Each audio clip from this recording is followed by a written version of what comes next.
My name is Nnadi, and my individual presentation is about development of academic standards in higher education. The model that we have dealt with so far is about development of academic standard in higher education.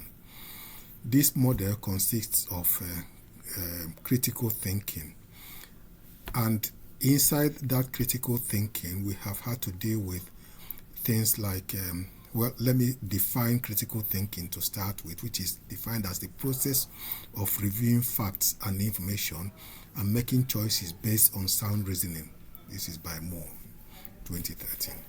Critical thinking is about dissecting information and not taking contents at face value. This model consists of analysis, which is breakdown of information, evaluation, checking the validity and the accuracy of the information, inference, coming to a fair conclusion of the article before us and before me. This model touches many parts of it and gives us more knowledge of what we are reading and about who wrote the article. The learning process that I have gone through is about developing the habit of reading, dedicating time for my classwork, because for somebody that hasn't been in education for quite a while and somebody that has lost the habit of reading, it's all things that I'm now working on to get used to it. I research course materials on Google Scholar and have some inputs from family and friends, even from my children, which are involved in family. The significant moment in my learning process is when I learned how to research articles online using effective research techniques. This has helped me with avoid buying books, because the books I need are online, and by using the effective research techniques and the bullying process, I was able to get the precise things I need by entering things like and or not. This process of studying is new to me, because the last time I was involved in learning process, I didn't use any of these online research techniques like Google Scholar. Everything was done by head. So by dedicating 7.5 hours at least of my time every week, I'm now getting into the habit of reading once again. The growth of academic skills is by developing the habit of reading and debating relevant information and reflecting on the information before me. I now have to analyze everything that I read or hear in order to find out more facts. This also helps in everyday life, so that in order to avoid jumping to conclusion or taking things as face value, it also helps in chats when you chat with your friend, because you have to dig in before responding and know what you're talking about. The growth of academic skills involved the skill of analysis, this which is about breaking down the information before me and understanding them more. To discover the essential argument, topics, and all these things, those are the things that you get by analyzing it, the text before you. And also, part of the whole thing is about understanding the CRAP skill, which is about currency, relevancy, authority, accuracy, and purpose. All this helps one to get into the author of the book article and know what they are talking about and come to a fair conclusion to know whether to differentiate between facts and fictions, because you can't one cannot read something that comes from like let me say a Lancet journal, which we know are peer-reviewed, and then take things that are written by a blogger who is only seeking to create for audience. These are part of the growth in academic skills, where one can distinguish between facts and fiction, and the aim of the author and the purpose of what the author is writing about. This is involved in the growth of academic skills. These skills that I've learned, I've used them wisely in my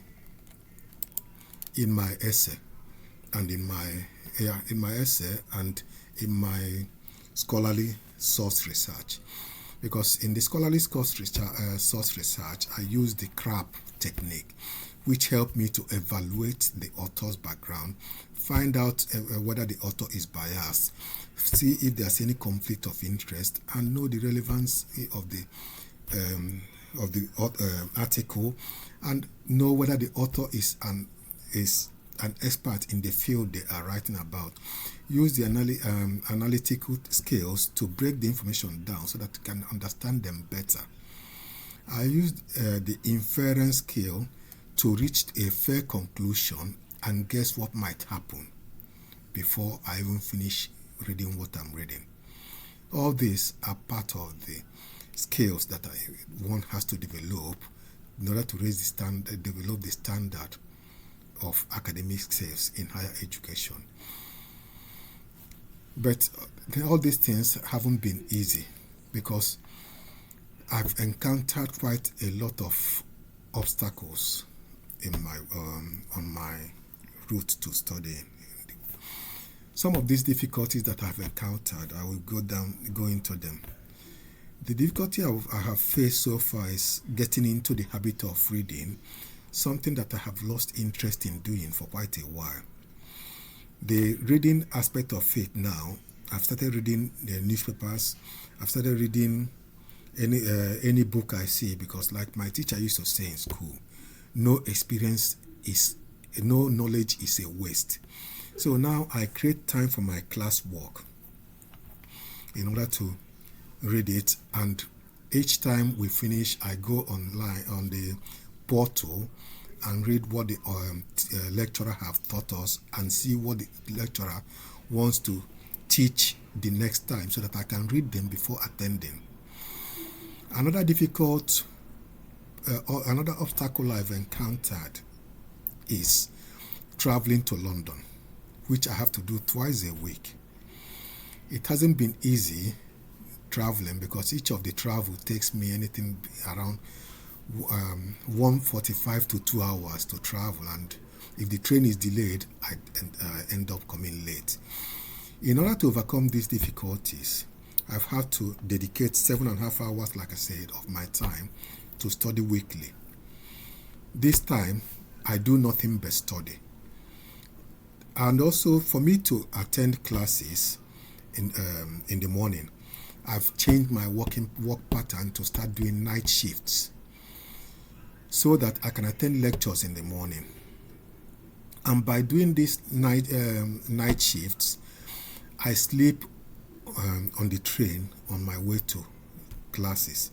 That way, I don't fall asleep in class when the lecturer is teaching.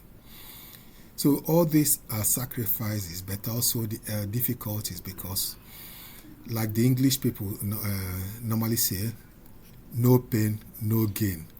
Now I believe that saying is true.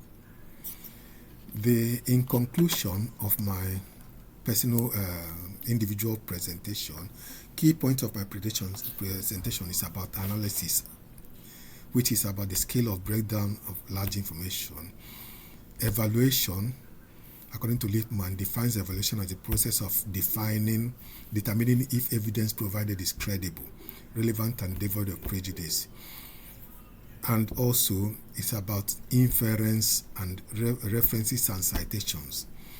I have learned not to take articles I come across at face value.